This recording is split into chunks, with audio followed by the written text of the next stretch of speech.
Good morning, everybody. It's Margie the Bootleg Knitter, and yes, I'm hanging out in my house with a hat on because my hair is wet. I just took a shower before, and I have a cold, so excuse my voice.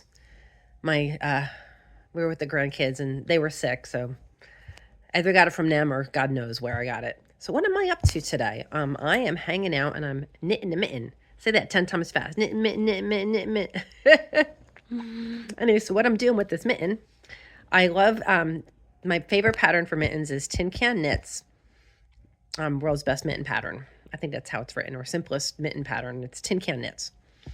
It's awesome because it has it all broken down by what size you want, what they have it for fingering yarn, DK yarn, worsted yarn, chunky yarn, what needle sizes you should use. So this is a DK yarn that I hand dyed, and you can see, actually the light's actually showing it today. It's actually a little more grapple. It's looking a little blue, but it's actually a little more grapple than what this is showing. But you can see the variation. It was dyed with, first I dyed it in cochineal, which is a beetle that is dried and crushed after it's dead. And then I dyed it in indigo. So that's how I got the mix of the purple and the blue. And I twisted the yarn when it went in the pots so that it really became variegated with the way the color hit the yarn, with the way it struck the yarn. I guess I call it striking, whatever. So how am I doing this? So what I'm doing to get this, I just knit the cuff in just the plain yarn. And then for the top, what I'm doing is I have some, excuse me, it's over here. Excuse me. I have some silk and I have some Angora. Now this Angora is from Cedar Hill, Fiber Farm, and Giant Angoras. So shout out to Cedar Hill, Fiber Farm, for this beautiful Angora. And what I did was I blended the two together on my hand carders. Now, I don't have my hand carders with me right now. They're in my car because my friend needed to use them yesterday at a thing I did. So I can't show you how I blend them, but once it's blended, this is a piece of it all blended. I'm actually gonna have to go out my car soon because this is the last blended piece I have. You can see it's all mixed together. And what I'm doing is, it's a little tedious, but once you get going, I can go pretty quickly.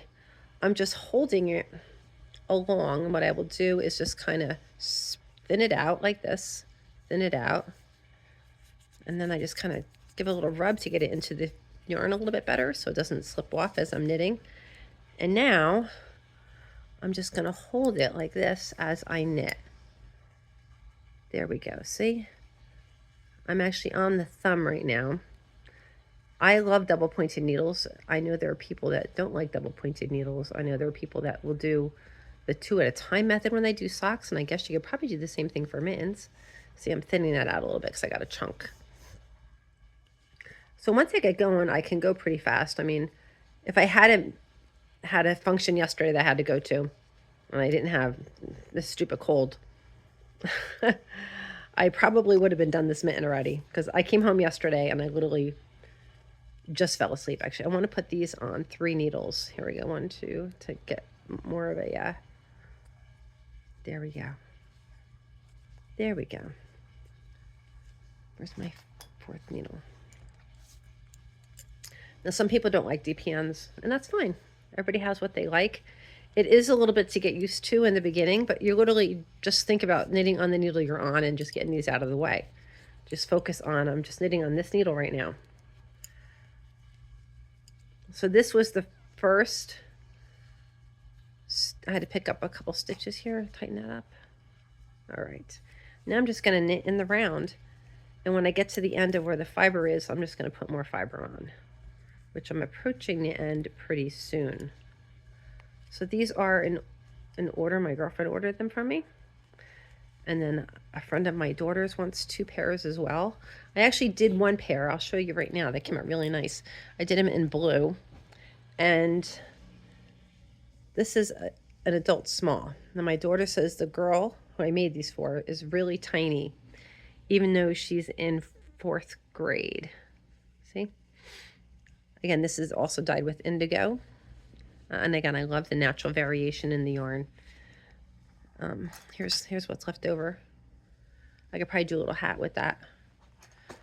So But my daughter says, Mom, they might be a little bit too big. So what I'm going to do is I'm going to knit a smaller size, and then I'm going to knit a bigger size for the mom, and I'll have all 3 pairs when I go to New Jersey in December. And the mom and the daughter can try on all 3 pairs and buy the ones they want. They're all going to be similar. They're all going to be looking like this. And they're so soft. The silk and the mohair, not the mohair, sorry, the silk and the Angora. Because I wear large, and my fingers, it looks like it fits me, but it doesn't. My fingers are all crunched up in there. I have really big palms. So they're absolutely gorgeous. Absolutely love them.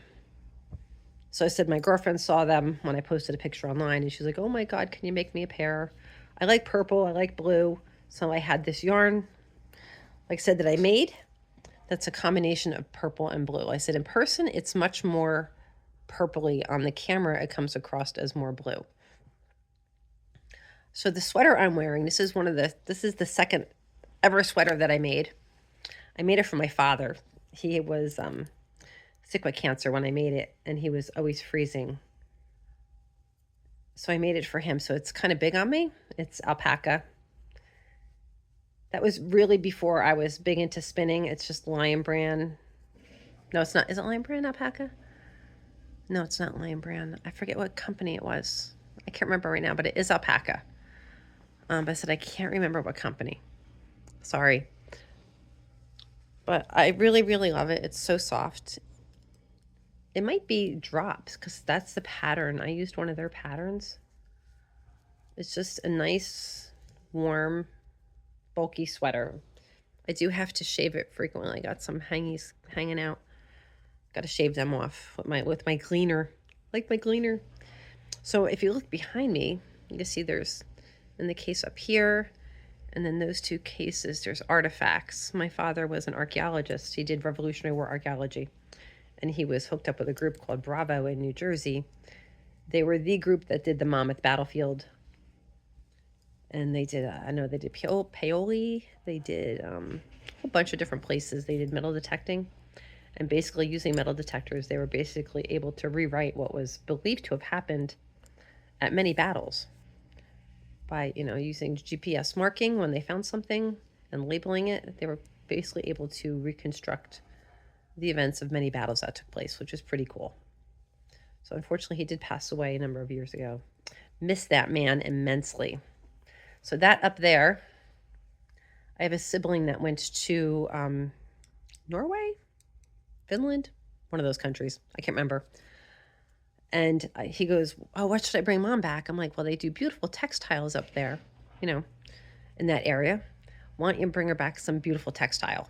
Either like a sweater or, a scarf or something beautiful like that. Well, what does he bring her back? He brings her back a reindeer skin. I don't know what he was thinking. I don't know.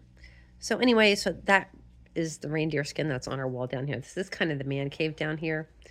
And if anyone doesn't like hunting, you would not like it down here. But my family, they love to hunt. My son is an avid hunter. We do eat all the meat that from the animals he kills. If that offends you, sorry, this is not for you then. You can go away. Just the way it is. So we have a couple deer heads hanging out, some ducks. Yeah. When you have a family that hunts, that's the way it is. See, I'm hanging out, doing this knitting. Hopefully I will feel better soon. So this whole thing started with like a scratchy throat and, the drip down the back. That was last week. And then on, I think it was Friday. So it kind of started on Sunday night, and then by Tuesday my throat hurt pretty bad, and then it's not red though, so just postnasal drip. And then by Friday I was so stuffy, and then it started to go a little bit more into my chest. Oh my goodness, puppies! Hi owners. Annie, come here. Hi Annie. This is Annie, you guys. Hi Annie. There's Oni. Hi owners. Hi owner Boloner. They must have just come in from outside. Right, Annie? You coming in hot? You coming in hot, my good girl? Yeah, you're such a good girl. You're such a good girl. Oh, my little princess. Oh, my little princess. Good girl. Yeah. So they're my babies. Annie's Annie Oakley. Oni is named after Oni Madden. He was the owner of the Cotton Club in Harlem in the 20s and 30s. Yeah, and I also have, my Casey. He's upstairs. I hear him whining right now. He's probably begging for my mom. I always tell her, don't feed them, and they won't beg from you. I don't feed them. She always gives them stuff. Always, always, always. But what am I going to do? So my girlie here wants some lovin', so I will talk to y'all later. Have a great day.